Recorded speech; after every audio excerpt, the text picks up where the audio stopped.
Hi, welcome to iEducator. This is Teacher Jeff. I'm an educator and an engineer by profession. And today we will discuss Chapter 2. And Chapter 2 is all about brief overview of the accounting cycle. Now, in this lesson, there are only two key areas that I want to highlight today. First is the accounting cycle, and second is the application of accounting concepts and principles. Now, after learning the basic terminology in accounting, preparation is the next step. And this time, the focus is on how financial reports are prepared in systematic manner, observing therein the various accounting principles so that users can rely on such information. Remember that accounting is a language of business, right? And therefore, more accounting terms will be introduced as we go deeper in the study of accounting. And one of those is the accounting cycle. So what is meant by accounting cycle then? If we say accounting cycle, this refers to the holistic process of recording and processing all financial transactions of a company from when the transaction occurs to its representation on the financial statements to closing the accounts. Remember, there are two phases of accounting. The first phase of accounting is called bookkeeping, and bookkeeping comprises of three parts. We have recording, classifying, and summarizing. And lastly, the last phase of accounting is interpretation. Now, this being said, one of the main duties of the bookkeeper is to keep track of the full accounting cycle from start to finish. The cycle repeats itself every fiscal year as long as the company remains in business. Also, the accounting cycle incorporates all the accounts, the journal entries, T accounts, debits and credits, and adjusting entries over a full cycle. And here, on our first key area that I'm going to be highlighting today, we will be discussing the accounting cycle. Now, the accounting cycle is comprised of 10 steps. First is evidence gathering to support a transaction, or other authors call it identifying transaction. Now, the first step here in the first step of accounting cycle, identifying the transactions from the events is the first step in the accounting process. Events are analyzed to find the impact on the financial position, or to be more specific, the impacts on the accounting equation. Documents such as a receipt, an invoice, a depreciation schedule, and a bank statement, etc., provide evidence that an economic event has actually occurred. So that is the first step of the accounting process, evidence gathering to support a transaction or identifying transactions. So if there is a transaction that really transpired, there should be a proof of evidence, such as mentioned earlier, a receipt, or may it be an invoice, a depreciation schedule, because you will be using that one as a proof that there is really a transaction. And the second cycle, or the second step in the accounting cycle, is recording transactions in a journal.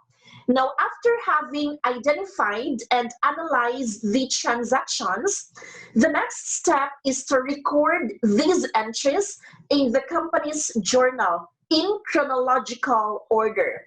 When I say chronological order, what I mean about it is that the transactions should be recorded according to the date, as to when the transaction occurred or transpired. In debiting one or more accounts and crediting one or more accounts, the debits and credits must always be balanced. After recording transaction in a journal, the third step of the accounting process, that would be posting from the journals to the general ledger. So after recording transactions in a journal, the journal entries are then posted to the general ledger, where a summary of all transactions to individual accounts can be seen. Okay, so the general ledger provides a breakdown of all accounting activities by account. This also allows a bookkeeper to monitor financial positions and statuses by account. And one of the most commonly referred accounts in the general ledger is the cash account, which details how much cash is available. And take note as well that, as we learned in the previous chapter, general ledger is called the original book because, or the first book of entry, because this is where transactions are being entered first. Okay, so the next step in the accounting process or cycle, that would be preparing the unadjusted trial balance. Now, to determine the equality of debits and credits as recorded in the general ledger, an unadjusted trial balance is then prepared. It is a way to investigate and find the fault or prove the correctness of the previous steps before proceeding to the next step. When we say unadjusted trial balance, it actually makes the next steps of the accounting process easy and provides the balances of all the accounts that may require an adjustment in the next step. And take note, the unadjusted balance sheet is for internal use only. Okay? After preparing the unadjusted trial balance, then the next step of the accounting cycle is recording adjusting entries. When we say adjusting entries, these ensure that the revenue recognition and matching principles are followed. Again, just a brief recap. When we say revenue recognition, it is an accounting principle that determines the specific conditions under which income becomes realized as revenue or income.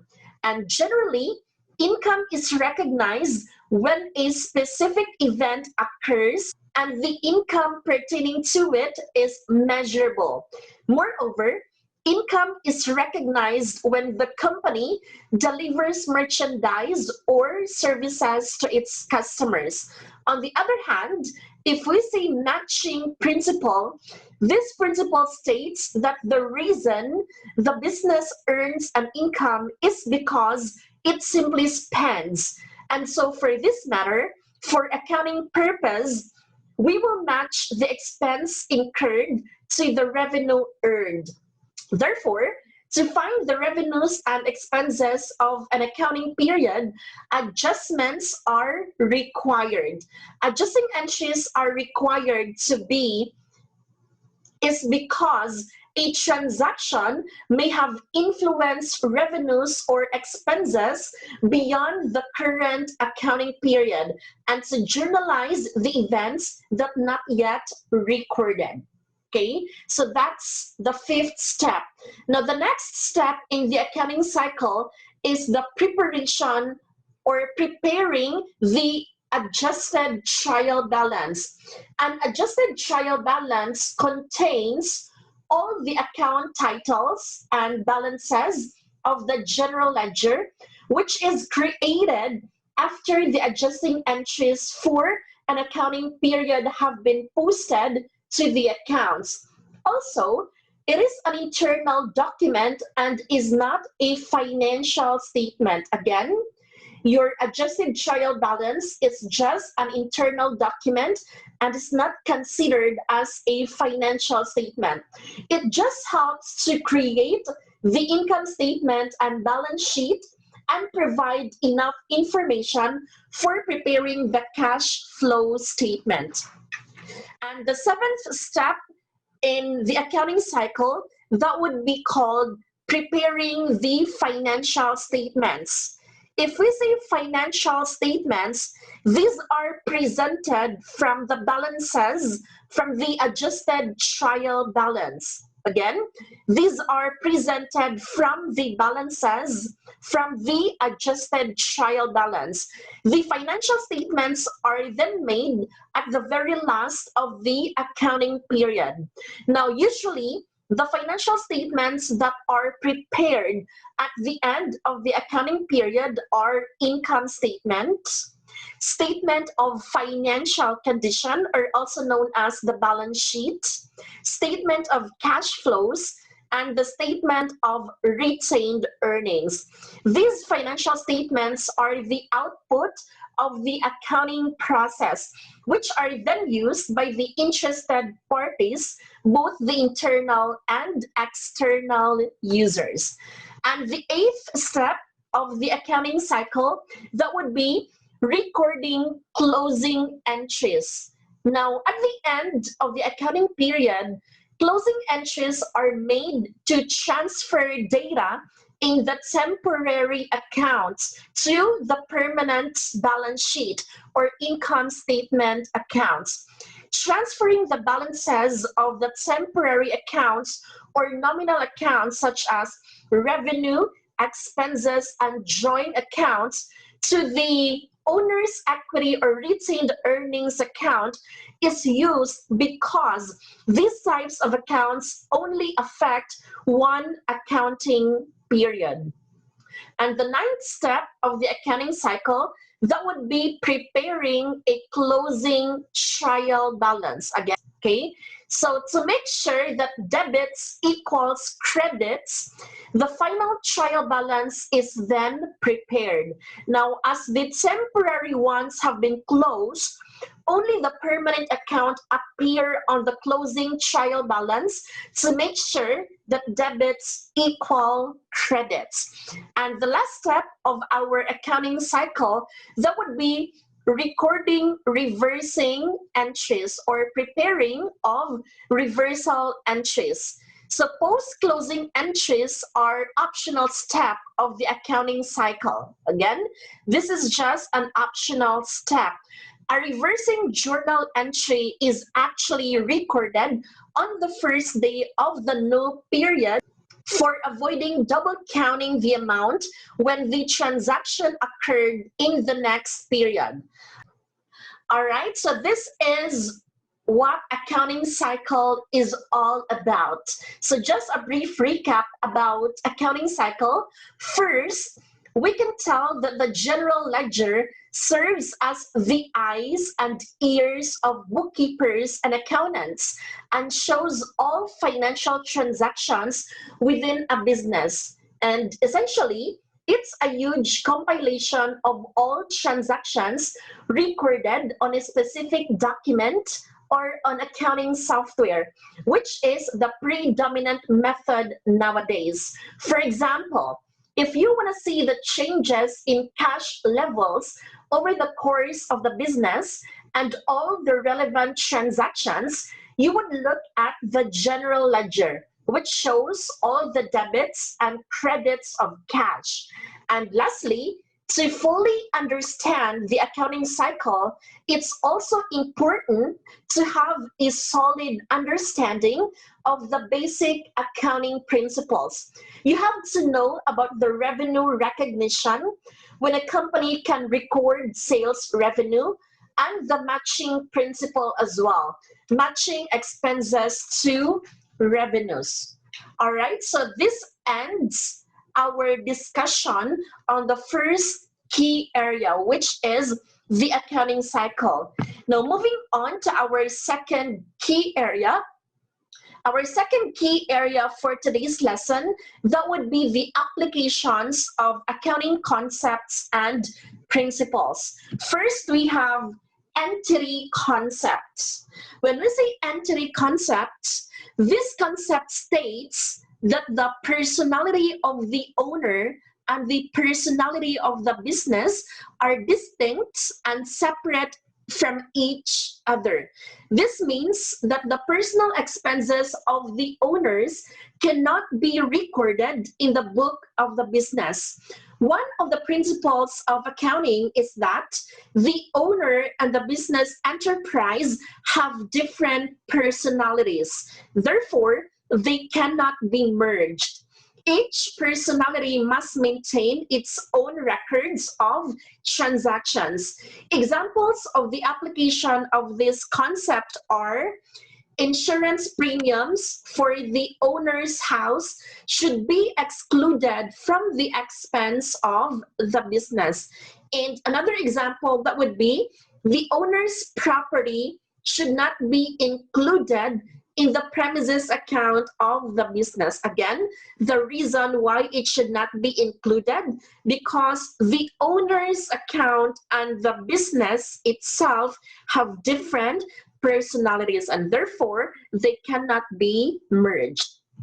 Now, the second accounting concept or principle that we have, that would be called objectivity principle. Objectivity principle is sometimes called as the reliability principle, and it states that the transaction must be supported by pieces of evidence. Now, in order to be objective, the transactions should be verifiable by other parties and are properly supported with pieces of evidence. This is the very reason why a transaction should have the proper supporting evidence before it is recorded to be verifiable. For example, a manager asks his messenger to deliver a letter to his client. Upon delivery, the messenger has incurred a jeepney fare of 16 pesos. Now, since this transaction was authorized by the manager, it is considered as legitimate transaction of the business and therefore can be qualified for recording to the books. Most importantly, proper documentation of such transportation expense must support the transaction. And the best supporting evidence is providing a petty cash voucher showing the route of the messenger in delivering the letter. So this is an example of a petty cash voucher. Okay, this is what you will be using once you travel from one point or from one destination to the other, because this will serve as your supporting document, as a piece or proof of evidence. So in regards to our problem scenario, the best messenger has to travel from the office to the client's destination. So as you can see under particulars, jeepney fare in going to client A to deliver a letter. So from office to client A, the messenger, it costs the messenger 8 pesos.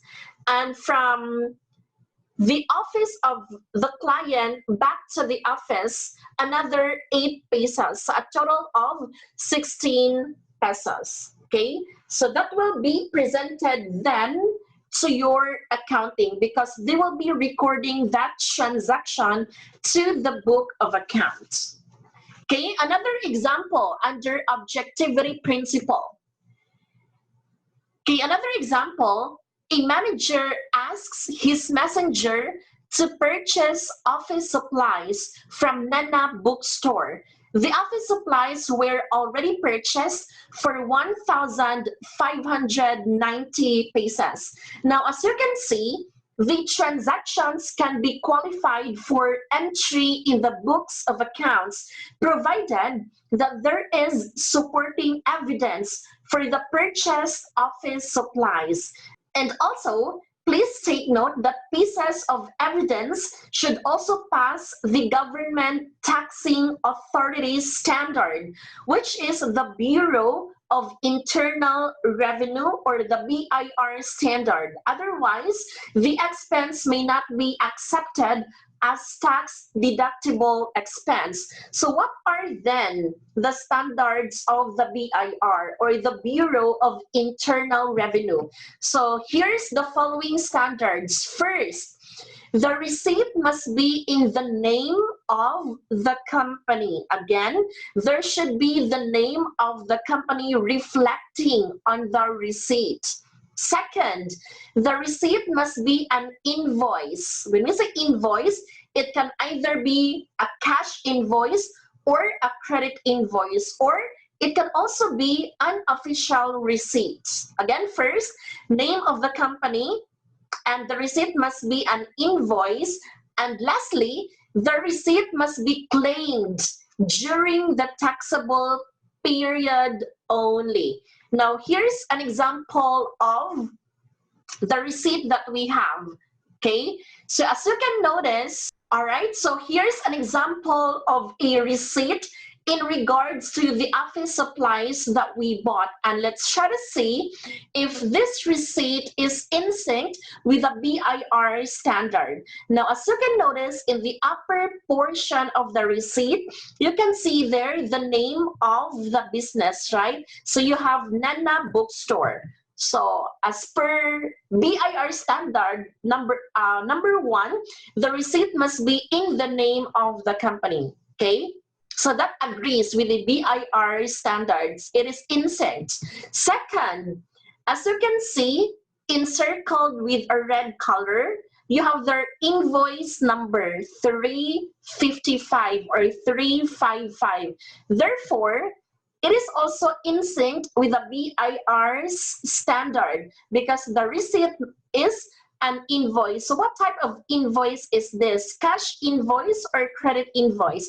Now, for this particular invoice, this is actually a cash invoice because the office supplies were paid on cash, not by credit.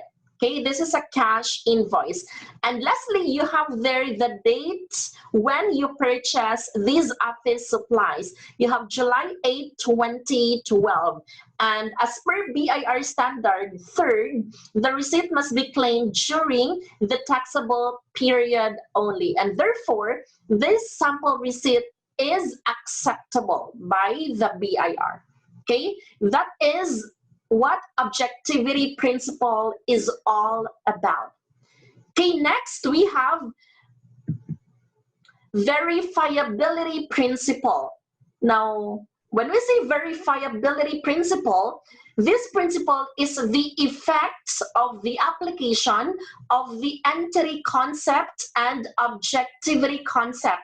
Now, as you can see on the example, in the Nana Bookstore example, at the bottom right corner, okay, just going back, at the bottom right corner, it states received in good order and condition. This means that in verifiability principle, as long as we can check on the authorization for the incurrence of the said transactions with their supporting evidence, then they are verifiable. Any person authorized by the company to verify the truthfulness of the transactions can examine this document. All right, so that is what verifiability principle is all about. Okay, aside from verifiability principle, we also have what we call cost principle. Cost principle, take note, this is also known as historical cost. And when we say cost principle or historical cost principle, this principle states that business transactions must be recorded in the company's books at an amount that the company has actually paid for. This means that the amount shown in the supporting evidence will be the basis for the amount of the transaction. For example, XYZ Corporation purchased a new equipment. At the time of acquisition, the original cost of the equipment was 250,000 pesos. Based on your business experience, you know that this equipment can work for the next 12 years only, and then its value will depreciate. Now, if we try to analyze the transaction, there are basically two transactions involved. First, there is an increase in one asset since your company purchased a new equipment. Again, the moment you purchase a new equipment, then it is an additional equipment of your company, and therefore there is an increase in one asset. And second, there is a decrease in another asset, which is your cash. Since the company let 250,000 pesos cash out from their pocket. Again, the asset which increases is your equipment, and the other asset which decreases is your cash, since you bought it by cash. Okay, that is an example of cost principle or historical cost. Another principle that we have is called materiality principle. Materiality principle states that the materiality of an account is a matter of professional judgment. Therefore, the skill of an accountant judging an account is very essential. However, for academic purposes, we have to consider all accounts, may it be small or big, to be a material account. For example, a big company had a building in Masbate during the 6.7 magnitude quake.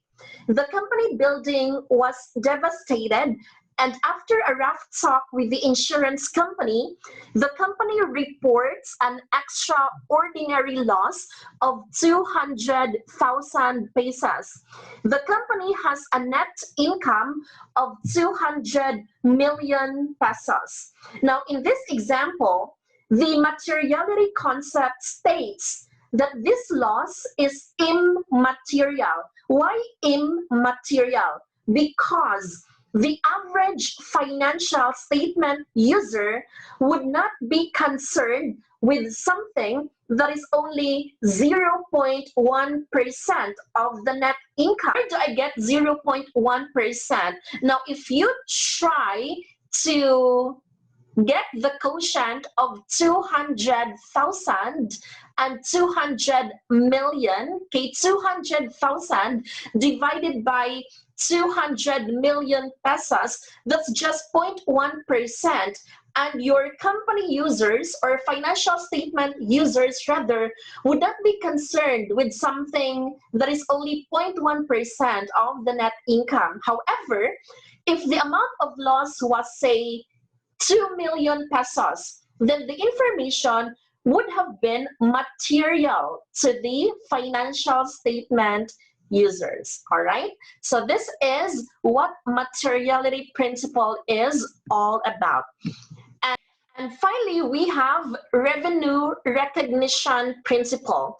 When we say revenue recognition principle, it is an accounting principle that determines the specific conditions under which income becomes realized as revenue or income. Now, this means that revenue should be recognized and recorded when it is realized and when it is earned.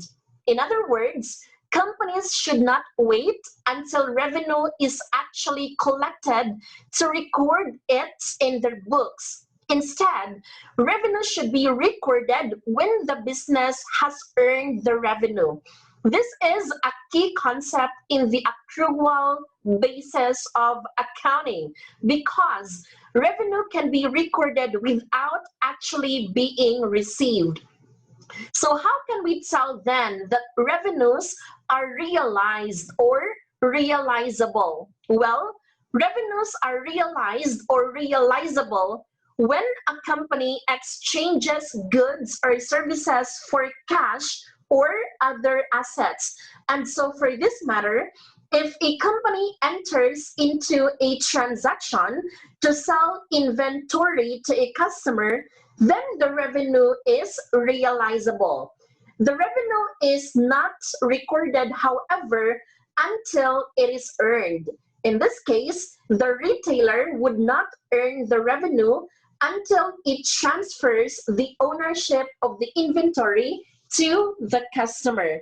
And take note as well that there are three main exceptions to the revenue recognition principle.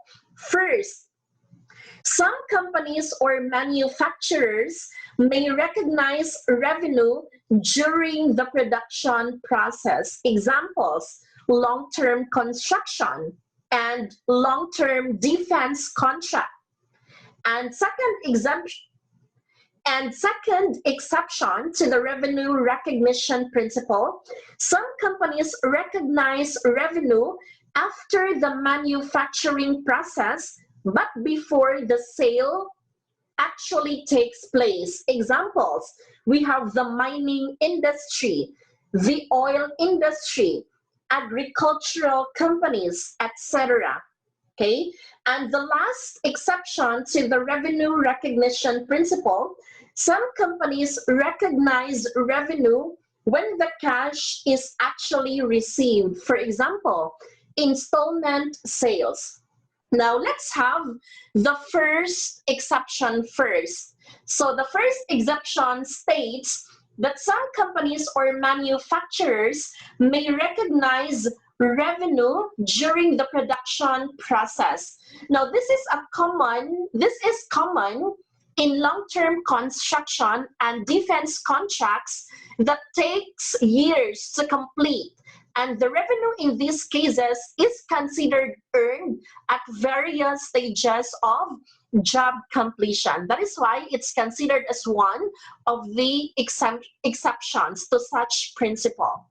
And the second exception states some companies recognize revenue after the manufacturing process, but before the sale actually takes place. Now, mining, oil, and agricultural companies use this type of system because the goods are marketable and effectively sold as soon as they are mined. And lastly, some companies recognize revenue when the cash is actually received. Now, this is a form of cash basis accounting and is most commonly found in the installment sales. All right, I think that's a good place to stop. If you like this video, please don't forget